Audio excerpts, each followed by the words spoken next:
All right. You guys can see that IHSA note, right? Yep. Yes. Okay. Hey guys, it's Tom Ellis. It's my honor to be here talking about face-offs tonight. I wanted to start off with a COVID-related mechanic that I think is just going to be for probably this spring. But as you can read, and I'm sure you guys all got this, but just going to review real quick. This year we're gonna place the ball on the ground first, okay? Then we're gonna take a couple steps back, ask the players to go down, okay? And at this point, with your pregame meeting, they should know what to do, okay? What we're looking for is, the ball in the middle of the crosses. The crosses are top to stop. They're vertical, hands off the plastic, etc. Okay.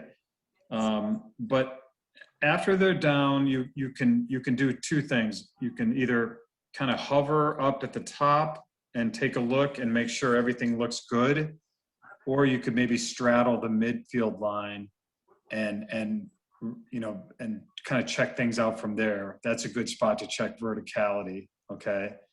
Make sure they're straight up and down. But either way, you're going to take a final peek or look in, then you're going to say set, and you're going to retreat and blow the whistle. Okay, so it's a little bit like it was 4 or 5 years ago, the mechanic, except you're probably going to be moving when after you say set, you're probably backing out so you don't get run over by the midfielders on the sides. So this is a mechanic we're going to use. It's working well in college. College uses the same mechanic. When it's a 3-man game, the assisting official can really help out with checking up, maybe straddle the line, and he can check out verticality also.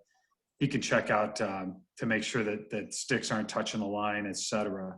So on 3-man, you'll get a little bit of help. On 2-man, you're all on your own. So on a 2-man game, I'd take my time a little bit more to make sure you've got everything that looks right. Okay, and we'll in the next PowerPoint we'll go over things that look right and things that don't. But anyway, that's what I wanted to cover first. And then along with this right here, you guys see state series recommendations. Mm-hmm. My opinion is that we're going to be in option B.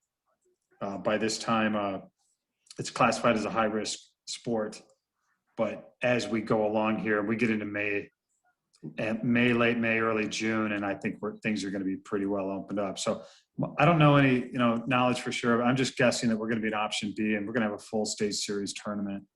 That's my thoughts on that. Is there any questions on this new mechanic for the face-off?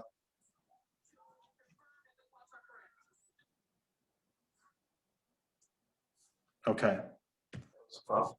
Give her in the face. Watch.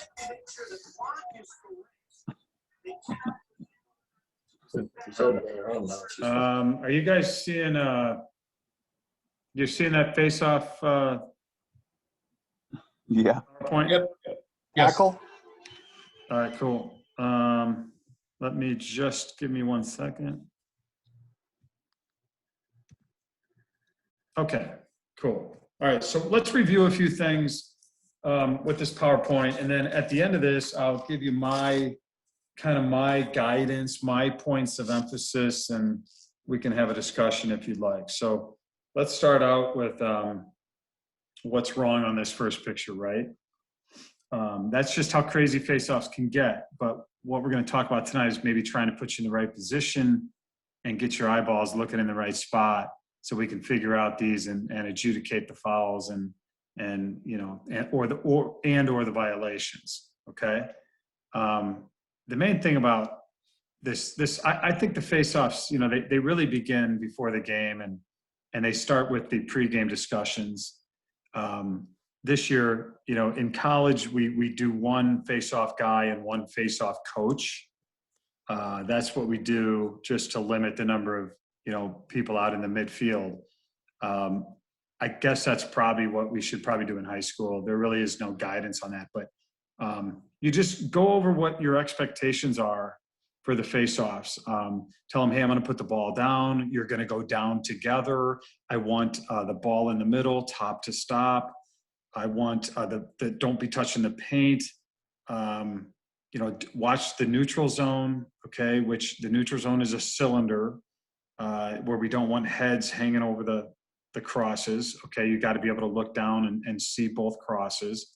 So just go over your expectations. Tell the players too that, you know, hey, if there's a problem, if there's something happening out there that's not right, tell us, not your coach, because we're the ones that have to officiate it. We need to know what's happening. If we're missing something, tell us. Okay, so just be sure to communicate that to the kids. It does no good to tell the coach. If anything, it's just going to get him riled up, and he starts looking for whatever you told him, and then they're kind of on our butts about something we don't even know about that's happening. So anyway, my whole point is that communicate with the players, communicate with the coaches when you can. If it's a youth game, God, get in there and adjust the players. Make sure that you can move sticks around and all that. But in the high school game in this season, we're not touching sticks. Okay, so any adjustments we make in high school this season are going to be verbal. Okay, we're just not going to be touching sticks. The youth game, guys, just make sure they know what they're doing, and I think you can get in there and adjust them. You know, but not high school. We're not touching crosses. Okay. All right. Let me go to make sure I can. Okay.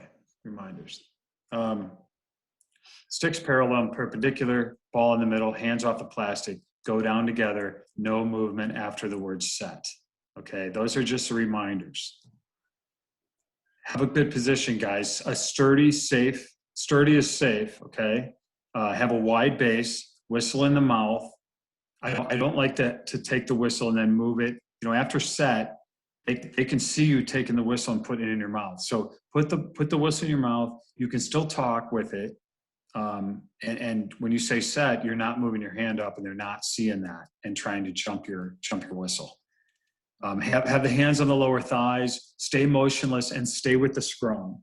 Okay, especially in 3-man, you've got so much help out there that you're going to stay with the face-off no matter where it goes. Okay, 2-man, you know, you're kind of on your own, but you got to cover a goal too, so it's a little bit more difficult. But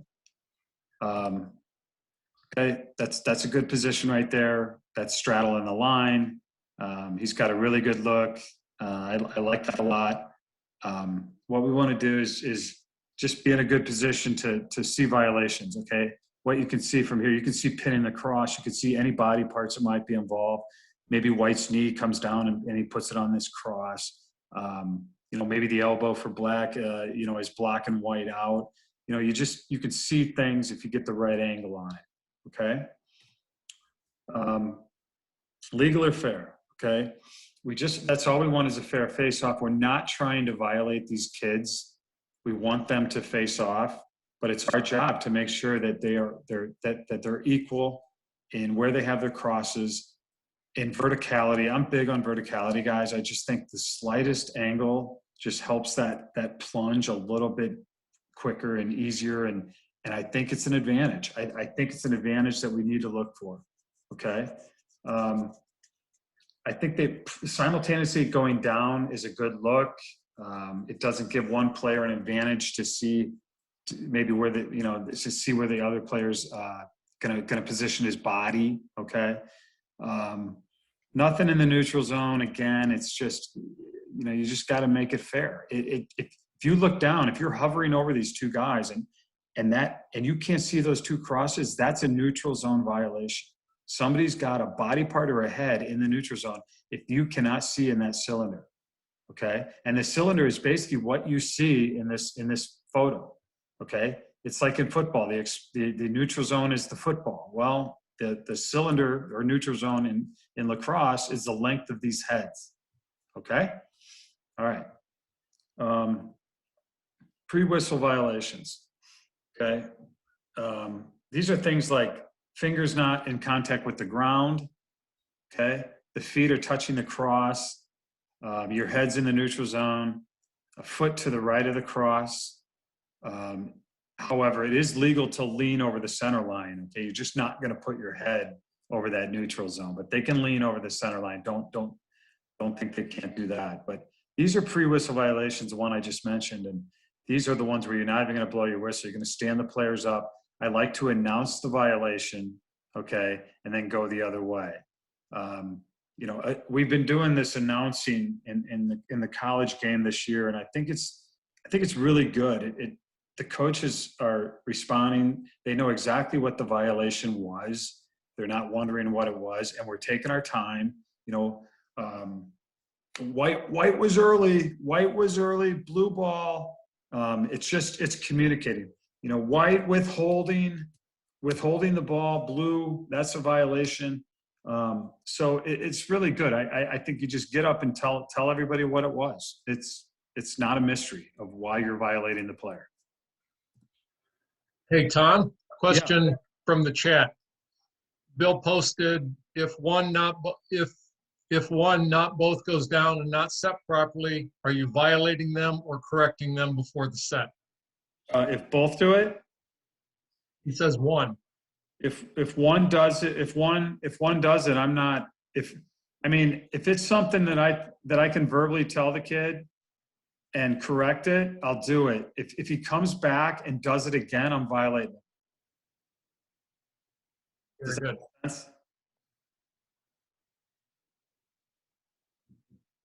Yeah, I think we should be a lot not nearly as strict as the college. We probably should try to get them so they're legal. But if they're doing the same thing over and over, yes, you're right, we should definitely violate. Yeah, we're going to verbalize with these kids, especially with the new mechanic guys. I mean, you know, they're not used to it either. Okay, but we're going to verbalize. But if they, I don't know. I mean, if you told him to get vertical, and he comes back out again, and he's still leaning on that, he's not vertical, then you're gonna bang it as a violation. So you just use common sense, try to verbalize, but if they keep doing it, just bang them. So this is showing that everything is to the left of the head.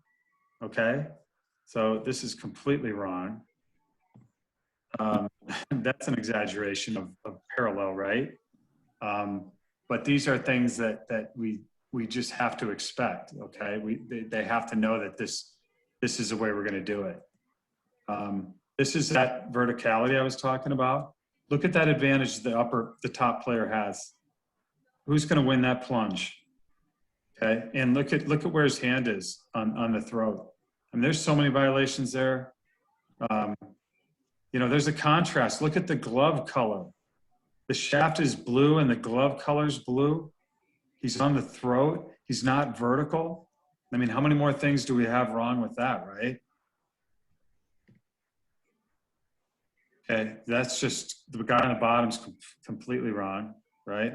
I mean, I guess he could face off like that. If you know, probably if he, I don't know why he would, but anyway. Centered, this is obviously a complete exaggeration, but this goes to show that it's not top to stop. And you could say blue, move to the left, 6 inches to the left, blue. Okay, at least he doesn't have his hand on the throat this time. Okay, I still don't like the glove color. All right, with the color of the shaft, I don't like that part. But this is a verbalization. Get him in the right spot.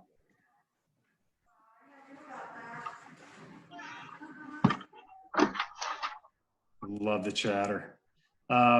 This is get off the paint. All right. The top to stop isn't perfect, but get off the paint's more important. Get off the throat, blue. Right. All right.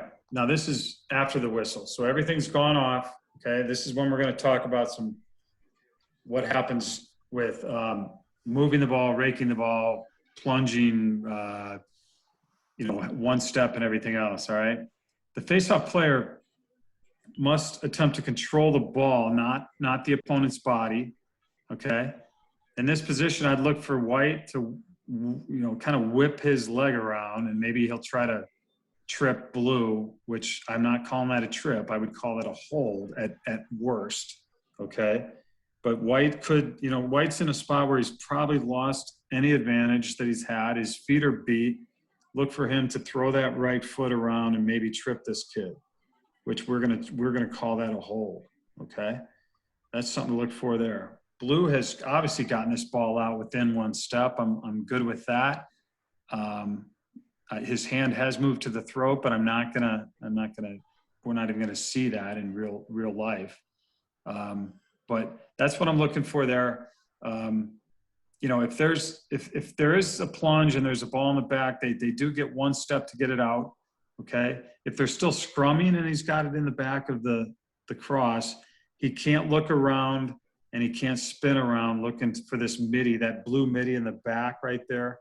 If he's down and he's scrumming, just can't let him go for very long at all to get rid of that ball. Okay. Or it's going to be a withholding. So the giveaway is when he starts looking around or spinning.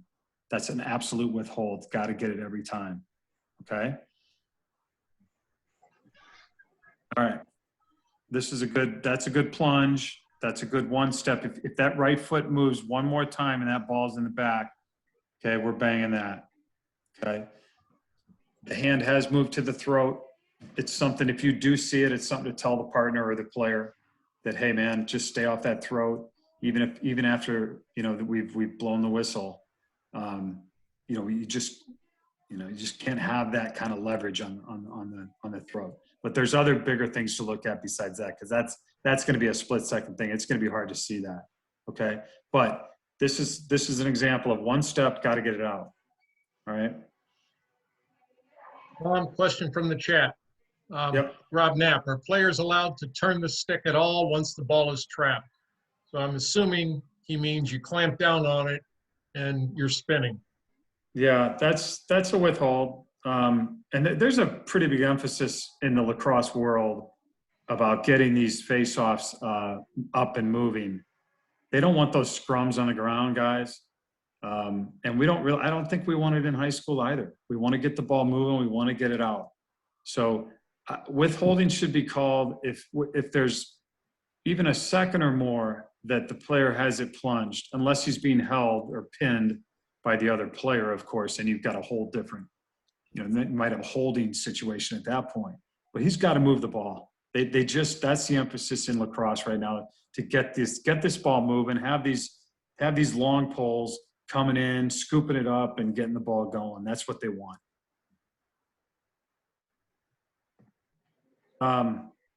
There's an example there.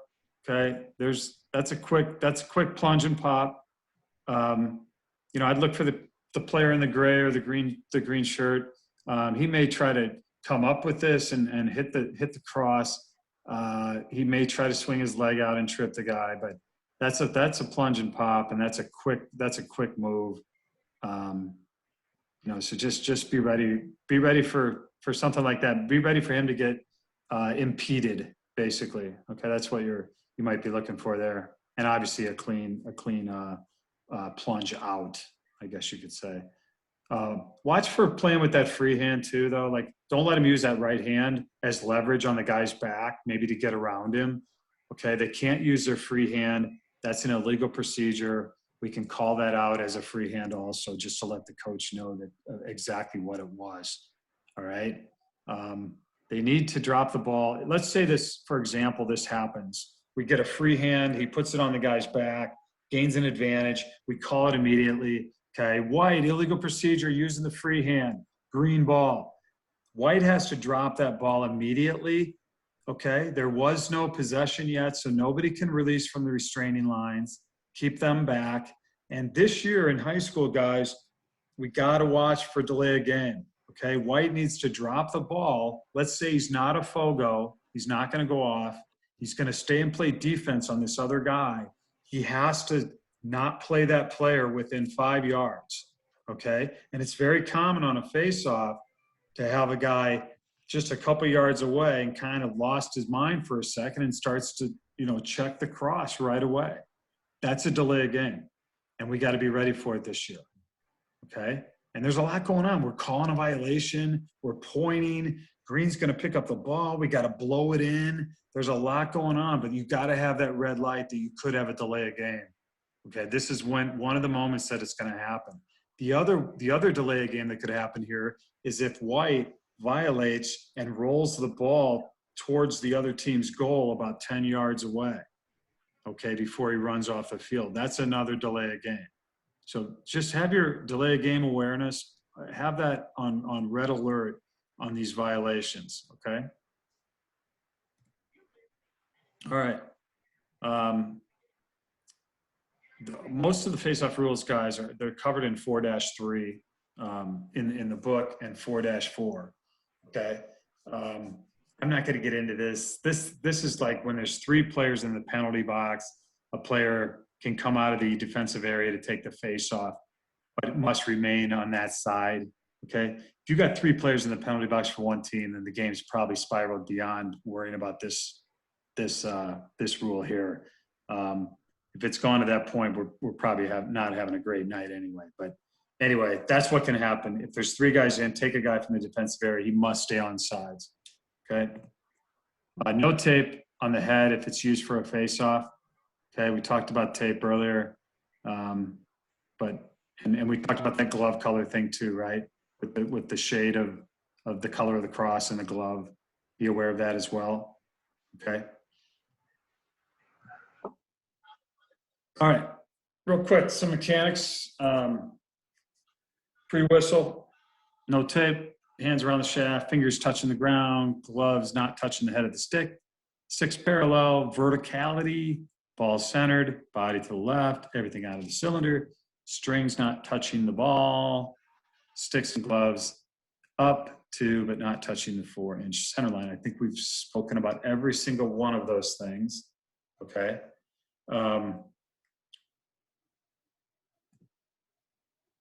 Let's see what we got. Okay, that's an unsportsmanlike conduct. I've seen it once in my career. I've probably missed it numerous times, and I think we all might have. This is a 1 to 3 minute unsportsmanlike conduct, often called as a 1 minute non-releasable. Okay, I don't know where you'd go with 3 on it, other than if he, told you that it was an effing call or something after that. But usually I think that's a 1 minute. You cannot grab the other player's cross either. Okay, so it's grabbing the ball or grabbing the other player's cross with intent. Okay, his glove might bump into the guy's cross, but we're talking about grabbing the cross and gaining an advantage. That falls under the same category. Okay. All right, positioning. Don't just stand in a spot because you were told to. Find the best angle that works for you, okay? 90 degrees, 180 degrees, 45 sometimes. 90 degrees is great to look at the top of the hands, the heads of the crosses, then the neutral zone, but you can't see the butt ends, okay? So all these have certain advantages of where you're gonna stand out there, okay? And the main thing too is stay safe. Like if you got these middies on the restraining lines on the face-offs, if they've gone to the edges, around that 40-yard line, they're coming in hot. You've got to get out of the way, okay? Or you're going to get trucked. So stay safe. Know where those guys are at. You can look at them before the face-off. If you're not comfortable staying in there, just kind of note where those guys are coming from. 3-man. 3-man's much easier for face-offs, guys, because you've got that assisting official, okay? We're going to talk about where those positions are on the field. Okay. All right. Let's do this. Face off. This is 3-man, guys. Okay. We got the face-off official. We got the umpire, which is H, and we have the field judge. Okay. Field judge is a bench official. The ball is going to go towards the umpire. So he's going to go cover GLE, yell possession. Single side official is going to go to his normal spot, 5 to 7 yards in front of the goal line, extended. That was freaky. The trail official, the cones, and then he's going to go into his position. Okay. Here's it. Ball going the other way. Ball going to the field judge side. Okay. Field judge is going to GLE. Single side's going to 5 to 7 in front, and the umpire is going to check out subs. I'm sorry, I've got a little ahead of myself there. Check out subs. Okay, just one set of subs is fine, guys. Just your presence there is really as a traffic cop, and let them know that you're watching. But once that first waves through, get into your position as trail. Okay. Goal scored to the left side. This is kind of 3-man, but I'll go over it. The new lead on this side is going to take the face-off. Single side is going to be the assister, and trail is going to go back to the bench side official. There they go. Goal scored on the right side is the new lead. New lead always takes the ball in 3-man. Okay, always going to be a single side. The trail is going to be the assister, and single side goes to the bench official. Okay. Couple more slides here. Obviously, what's wrong there, right? We talked about this. What you got to do is you got to verbalize that and tell them what's wrong. If they do it again next time, just bang them. But you got to verbalize what you're expecting at least once or twice. Okay. The angles, guys, get your angles. Get what you're comfortable with, where you can see the best view of everything. Okay. These are just pictures of some of the options. All right, so let's go over just some of my points of emphasis, guys. Let me get my notes here. Just sip of water. All right. We talked about the face-offs begin with game discussion. Tell them your expectations, okay? If there's an issue, tell the officials, not your coach. Tell us, we want fair face-offs. I think the off-ball official is very important. The off-ball official is he can see the big hits with time and distance involved. Okay, so especially in a 2-man game, face-off officials always getting eaten up in the play, and he can't see everything. So the big hits are that other official is gonna see those big hits. So you really got to pay attention to that. The off-ball official can also see the early releases from the restraining line. You ever had a guy like he comes running in front of you? You're like, where did he come from? Sometimes we get eaten up in the play and we can't tell who came out early. So we really need to be watching that restraining line. And I also like the off-ball official to echo the possession call. Okay, the more people hear that possession, the better. Okay. We talked about wanting face-offs to happen, communicate with players, communicate with the other officials about what you're seeing out there, and communicate with coaches when they want to know what the violations were, okay? If it's a pre-possession foul, do not let players release out of the restraining lines, okay? If there's a loose ball push at the 35-yard line and we haven't yelled possession yet, you're gonna blow it back in, but nobody's coming out until you blow it back in. So keep those players, don't allow them to sub, keep them behind the restraining lines, okay? It's important. No body parts are involved in the face-offs. Make them play the ball, not the player. Don't let them use their heads as a weapon, okay? Where it could be at a minimum called a hold, at a maximum it would be called a spearing. If they use their head in a violent manner, you gotta get that. And if you see any helmets involved in the face-off, you absolutely got to talk to that player, okay? Don't let them spin or look around. We talked about that.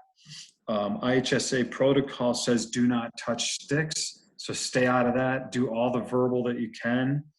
And my final point is watch for delay of game after violations. Is there any questions anybody has? It's 8:30.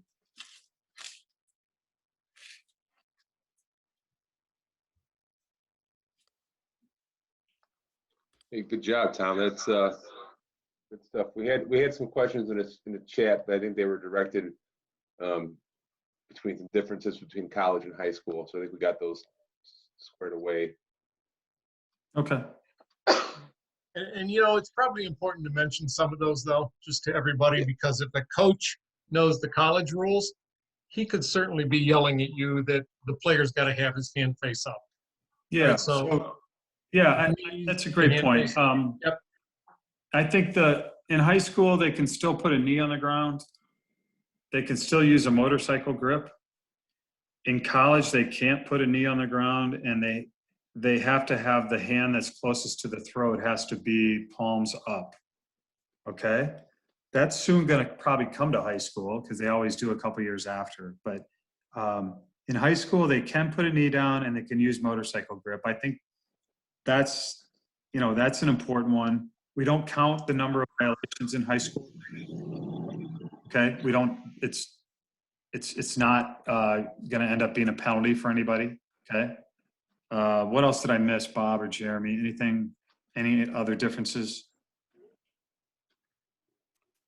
I think you sounded good, Tom. It's good stuff. Yep. Okay, guys. Excellent. Thank you very much for your time. I appreciate it. Great job. Thanks, Tom.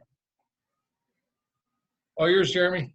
All right. Hey, how about we throw in the word of the week right now in the chat, and how about we call it face off? Because Tom just face off. We figure we'll throw it in the word of the week now. As I transition, I'm going to go ahead and do two-man mechanics, but how about you type in the word face off in the chat to make sure that you're actively engaged in this. I originally had a presentation set up, like a PowerPoint, and then I decided to find a film instead. So we're going to be looking at one of our own, Dave Kroc, in a two-man game, along with Joe Pettinger, who is another young official. I'm not here to, critique anything about their judgment on some of these calls. We're here strictly looking at mechanics. I can't see you guys right now, so if you have questions, obviously put them in the chat, and Bob or Tom can jump on in. But we're starting here with the opening face-off. And on the opening face-off, I'm going to pause it right here. And what we want to look at is the wing mechanic. And why is my video? We're looking at the wing mechanic, and you can see my arrow. I was going to draw on the screen. But really, the wing official should be down about the 40-yard line and on the restraining line. I think he's trying to answer a question to the coach right now, but he puts himself in a bad spot. On the face-off, that wing official is primarily responsible, right? On the face-off, he is primarily responsible. I'm going to stop my share, guys. I apologize. I'm going to try to switch this on a different screen here. I don't know why it's not letting me annotate, but that's okay.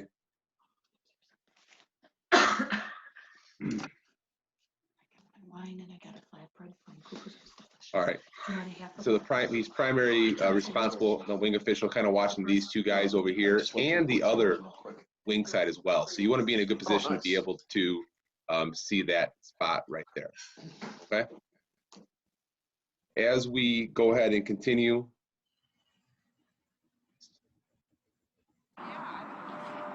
we have possession. When we have possession here, this is a kind of an advanced two-man mechanic, but it's something, since we are a level 2 clinic, we should be talking about. On the initial possession, we should really we want this lead to go ahead and get down to goal line. So that first 10-second count after a face-off should always come from the trail. You should always take that first 10-second count after a face-off. That always should come. That allows the lead to get into better position here. Okay. Let's continue on a little more. This right here, we're looking at a shot that's going to go out in the alley.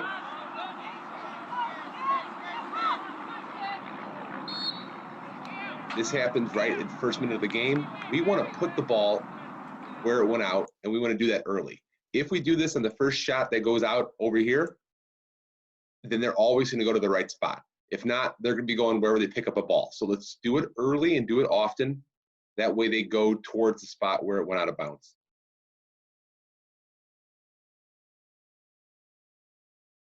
We're going to have a fast clear here. The new lead, I want to point how he's doing a great job on a fast clear. He doesn't need to get to the cone. Okay, just keep on going. Save. Now the new lead, great job not getting to, he doesn't need to get to the cone, but you do want to use your visual 10-second count. You notice here he didn't do his visual 10-second count. We want to go ahead and use that visual 10-second count. As he is getting to where he needs to be, I want you to spotlight right now that there's no trail in here yet, because there's so much action going on in the sub box. The trail's doing a great job, and he's watching players come in and out of the sub box, and until they get settled, then the trail will pop on in. Okay, so it's important to watch that sub box. It's important for that trail to watch that sub box. We're going to have a slow clear in this situation, and let's focus at the new lead. So the clearing team, they're now going to go cross field. If I pause it right here, the ball is over here. This new lead is already down almost atop of the attack box. Really a good spot should be about this cone. He can still be helping out with subs, okay? He can be visualizing up until the ball is usually in that next zone. Once the ball's in the next zone, then it's okay to transition down to your spot where he's at. So don't be too fast, because if something turns around, you're going to be out of position to give any kind of support. He also should be focusing on counting offsides, right? We talked about counting numbers for offsides. That lead should be responsible for counting offsides right now, okay? We did have, I don't know if you guys noticed that, it was so darn quick, I don't think anybody's going to get it, but essentially the riding team is going to step offsides right there. And actually, they might have had the guy off the field, but so again, the lead should be responsible for counting offsides. We have a penalty coming up here. I want to focus on how we should report penalties.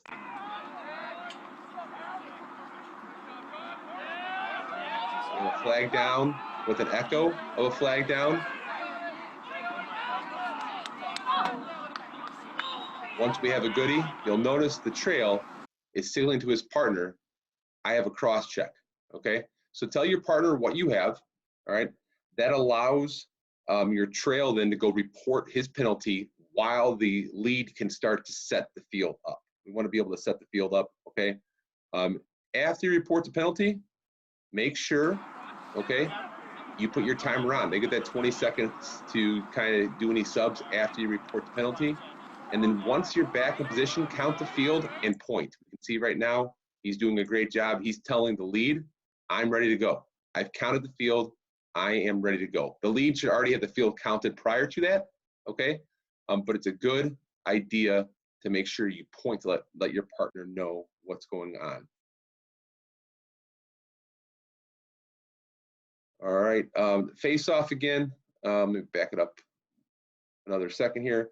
We're looking in this situation here, we can just see that there is not much action on any of the wings, right? They're not really close to each other. So we can kind of go back and forth between who we're watching on these wings, all right?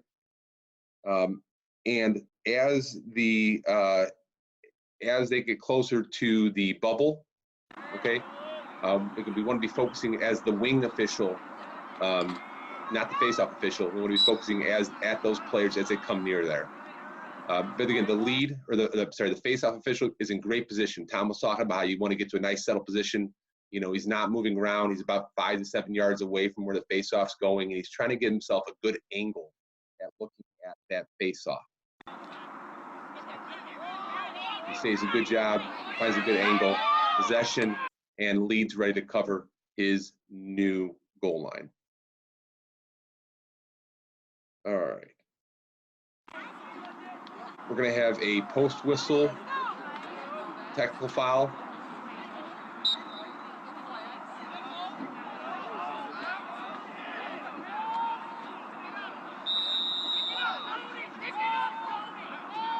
So the face-off official right now, okay, he signaled what he had, okay?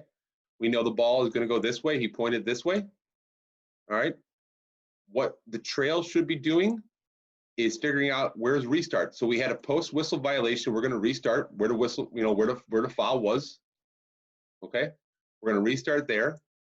We're going to let the guy slow down, show me the ball. slow, show, and then go. And this is where Tom's talking about looking for any of those delay of games after a face-off, okay? And also, after we reset it and go here, all right, the trail has the whistle, and the trail should also take that first 10-second count, okay? After any of these face-offs, we should let that new trail always take that first 10-second count. I know it's against what we teach in a lot of level 1, but this will allow the lead to get down to goal line, okay? The other thing I wanted to talk about, if I back up 10 seconds here, and it's something else that Tom did mention here, is we want to confirm before we restart, right? No one's releasing from the restraining line. If I back up a second, we want to make sure no one releases from that restraining line, okay? If I continue forward a little bit, 7:15. We're gonna have a couple things in about a minute of this play over here. We're gonna have a shot that's gonna go towards lead, and lead's gonna turn, kind of go with the action.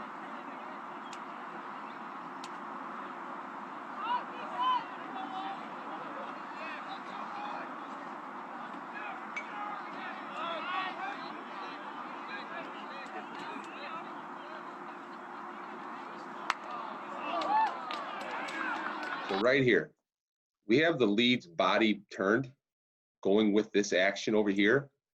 That trail back over here, he needs big eyes. Okay, if you see your partner's back, you know he can't see anything else. So you need to be responsible for helping out the rest of the field in that situation there. Okay, so just make sure if you see your partner chasing something, you need big eyes. You don't need to be chasing two. As we continue on this play for a little bit, it's going to get settled again. We talk about on-off responsibility, who has what. In the situation over here, the lead is currently on, the ball's behind X, okay, so he should be on. Ball goes to the top, still lead right now. Still lead, lead's on, okay. It's gonna go out of the box. This is gonna be Trail's responsibility now. So Trail will be the on, actually, I stayed with lead a little bit. Okay, lead is still on underneath goal line. It looks like Trail, I'm not picking over here, but it looks like if you look at his brim, he's kind of keeping at these areas over here, which he should kind of be doing over here. Lead only has these two guys right now behind here. So it's not a bad idea. Again, just focus on what you're focusing on so your partner knows it as well. And then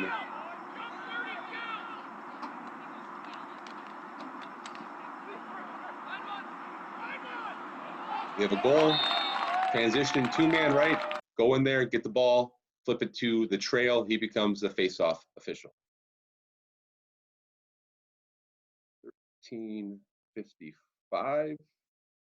We're settled here. I want to watch the lead in an off-ball situation here.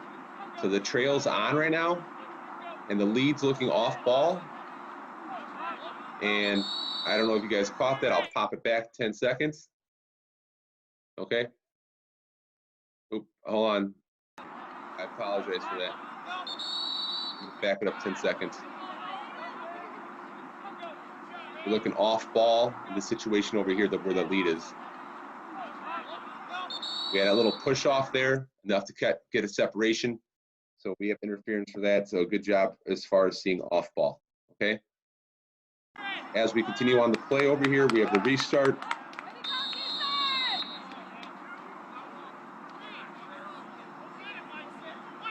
Clearing team's going to get themselves in trouble on the sideline.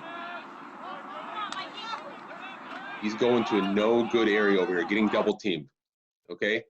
That trail should be not only covering that sideline, but he needs to be listening for a timeout call. So he's in a good spot to get that timeout call. After the timeout, right, we want to talk about watching the players, right? The trail right now should be watching these players cross. Don't worry about stick checks yet. Watching these players cross. After you get the players crossed, get your sticks, do your stick check, and then communicate to each other. Okay, we have a fresh 10-second shot coming. We have fresh 10 seconds coming up. Let's see. This one, I think we anticipated possession on a face-off, which allowed a player to release early from the restraining line. So the wing official in the situation, the ball's going to go towards his restraining line. He anticipated possession, okay, when the guy went to scoop it, but he didn't actually have possession. We want to make sure that possession is something common to the game, right? He can pass, he can shoot, he can cradle. Here, he tries to scoop it. He didn't do it. We had a wing violation, or I'm sorry, a release violation from the releasing early from the restraining line. Okay, and this situation here is probably not going to be much an advantage gain if we want to play on. Probably just have him pick it up real quick, put everybody back underneath the restraining line, and keep going. All right. Let's see what we have here. 15:45. This is at the end of a quarter. We need to know end of the quarter awareness. We need to know how much time's on the shot clock.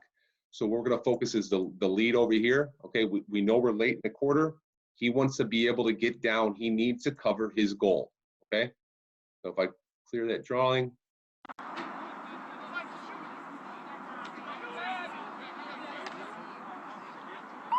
That's the end of the quarter. He's trying to rule on a goal from 35 yards away, not in a good position there. So you have to have game IQ, game awareness of when a shot's going to occur, okay, to get down to his goal line a little faster. All right, this play, we've probably all seen these before. They're not easy. We'll run it once and then I'll back it up.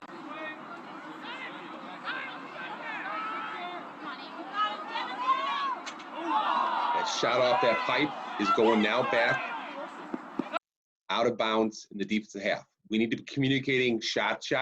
We know we don't have over and back. That's number one. Number two, Trail really can't make, he's over here. He can't tell you who's closest to the ball over here, right? So lead needs to be busting back. Now, how quick can he get back? Maybe 10, 15 yards. Maybe he can get to the 30-yard line. But he needs to make that decision. Who is closest to the ball on once it went out of bounds, okay? So that's if you watch it one more time, it's a tough decision to make here. So it's a shot. Who was the closest inbounds player once it went out of bounds, right? Who was the closest inbounds player once it went out of bounds? You make your decision and you go with it. But I want you to notice here, it goes out of bounds right at the 40-yard line. He awards the ball to Dark. Dark picks it up, tries to come in at about the 30-yard line, but does a great job pushing back to where it went out of bounds, okay? So that's what we want to do. We don't want to give him that unfair advantage with that. 1935. This situation here, goalie's going to chase. Remember, anytime the goalie chases, he gets 5 seconds to get back. We have to give him that 5 seconds. Vetter always says don't use a visual 5-second count, because what are you going to do when you get to 6 seconds? That's a Vetter answer. I don't know, but you can try not using a visual 5-second count on that. Okay. All right. Let's watch this. We're going to have our favorite goal.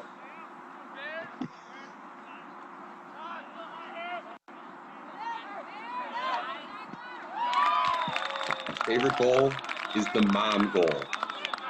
Okay, mom goal. It was outside. It was outside. Uh-oh. We have a whistle, though. We need to know that we have an inadvertent whistle. When we have an inadvertent whistle with the ball in the crease, it belongs to the defensive team. Okay, we're going to restart with the goalie, but we're not going to go quick here. We blew the whistle.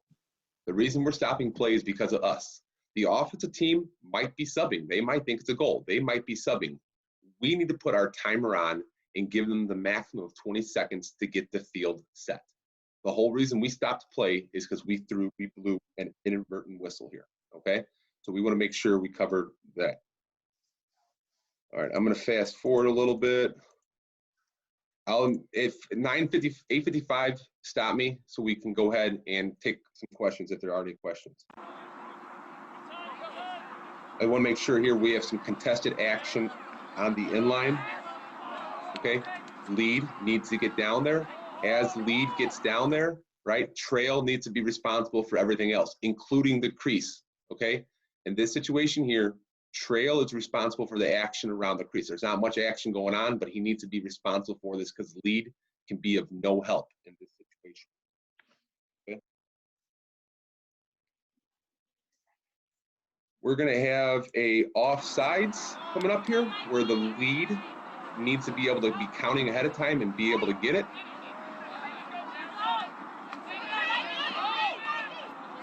Pause it right here.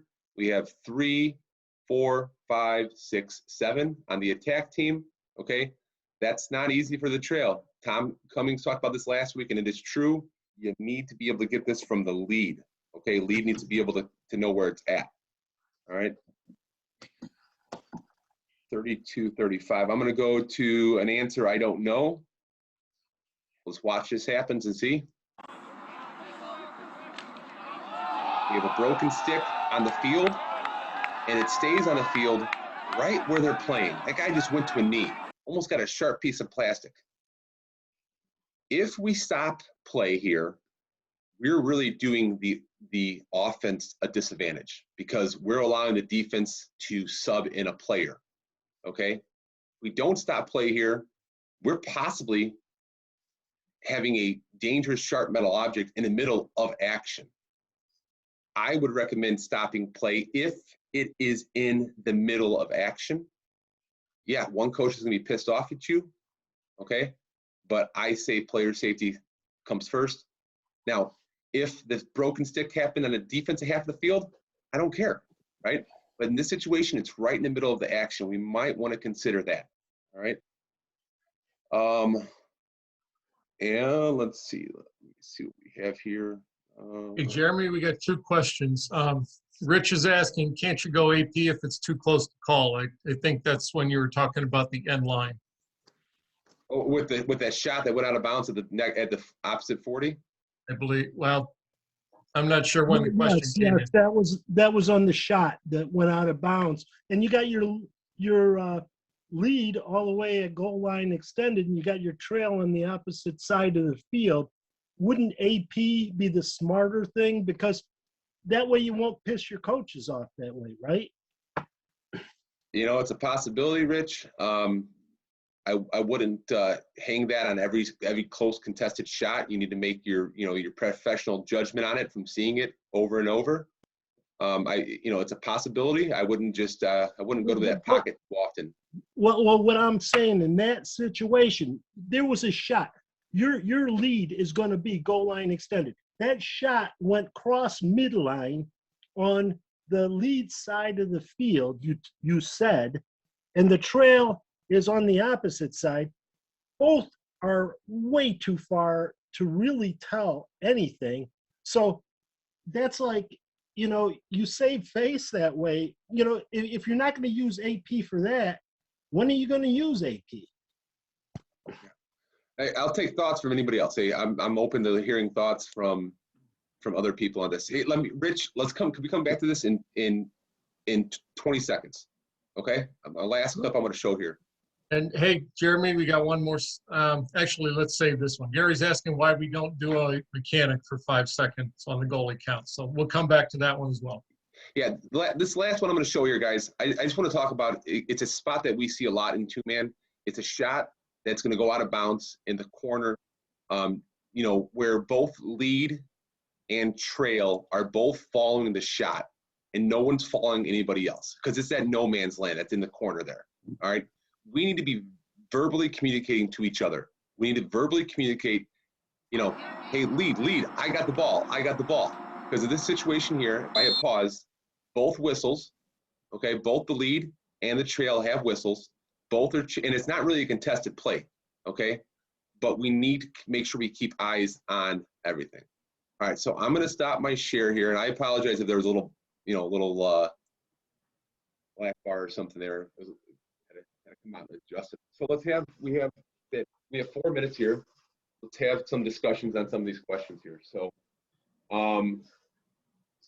AP, I'm open. I mean, I'm not saying you can't use it there, and I'm not saying you should always use it. But Rich brought a good point. If you're not going to use it there, when should you? I just think we want to, try to use what we know about the game, about how often we see these, and about, if we have a legit chance of, making a decision there, I think we should make that decision first. But Yeah, stay with conviction and sell it. That's what you got to do. Somebody's got to make the call there. You can't use AP. Someone has to have a sight line there. That's the lead sideline. He's got to have some kind of look at that, or you're going to come together and make a decision if nobody has a call. But somebody's got to have a call there, in my opinion. Agreed. They're paying you to make decisions, right? They don't agree with all of them, but they're paying you to make decisions. So do the best you can. Get upfield and get in the best position you can. All right. How about? I think you're opening up more of a chance. Every time something's close, the coach is going to say, "Why don't you use AP?" So I think you got to make a call. Okay. Yeah, Jeremy, mine was the 5-second call. Why not? You said the John Vitter rule or whatever. Why not? Yeah, John Vitter, are you here? Yeah, I'm here because. Hey, John, why not the 5-second? Okay, let me tell you right now. I see people do the 5 seconds. They get the 7. They don't throw a flag. Okay. The coach says, "Why is that a violation?" And I'm sitting there and I'm asking my partner. Said, "You go to 7, but you don't violate them. So what are you counting for?" Okay. Have you ever violated anybody on a 5-second count? It's not a violation. It's simply blowing the ball back into play. 5 seconds, right? You got 5. They blow it in 5. Yeah. Don't just sit there 7, 8, 9, and it's a delay of game. Technically, it could be a delay of game if you don't get it in 5 seconds. They walk away, and you let it count to 7, and the guy didn't pick the ball up. It's either delay a game or you got to call a delay a game. You just can't sit there, count to 7, 8, 9, and the coach is like, "What we got going on here?" So some of those coaches do have people watch them count like that. Bob brings up a good point, and I don't know. I probably need to open up the rule book for this, but I'm not going to right now. This is something we can talk about next week. Is it a delay game, or is it just blow the whistle and ready to go after the 5 seconds? And then this is something that we can look at, or Bob and John, we can stop. We can stop. Jeremy, it came back the old day. Okay, so the wing wouldn't take it out or something like that. They wait for attackman to get there. So you got there's a big delay of them not ready for the play. Have you ever seen like the long post there next to the ball? He walks away from the ball. Attackman comes get it. That's a delay of game because whoever's closest to the ball should be able to play the ball in 5 seconds. Instead, you're waiting for somebody to come from midline to pick the ball up. So That's not what we're talking about. Yeah. Isn't the 5 second a visible count? So yeah, you could be invisible. It should, but there's a lot of times you see that violation of that. You can actually. I think Bob's making a great point. I mean, if it's 5 seconds to get the goalie back into the crease, well, that's fine. But we're talking about you just blow it in. Well, the question, John, was a 5 second on a goalie. Yeah, well, I understand what you're saying. Bob, 5 seconds on now. Tom, if he's at 8 seconds, I'll blow it in. I don't care. Oh, for sure. That's what Bob's saying. Yeah, that's what the blow question. it in. But I don't count. Don't go to 5 and 6, and also you don't blow it in. You give a reason to coach and yell at you. Blow it in. I think you're right, John. You don't count 5s for the goalie. You'll count because also the coach. After 5 seconds, you blow the whistle. Blow it in. That's it.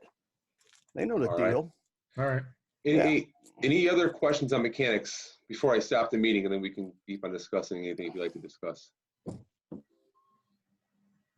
All right. Next week, Bob Walters is presenting on some fun topics, end of the game, stick checks. I think timeouts as dead ball situations, and Nitten's going to come in and present on 3-man mechanics. We had 2-man and 3-man on separate nights. I'm going to stop recording here,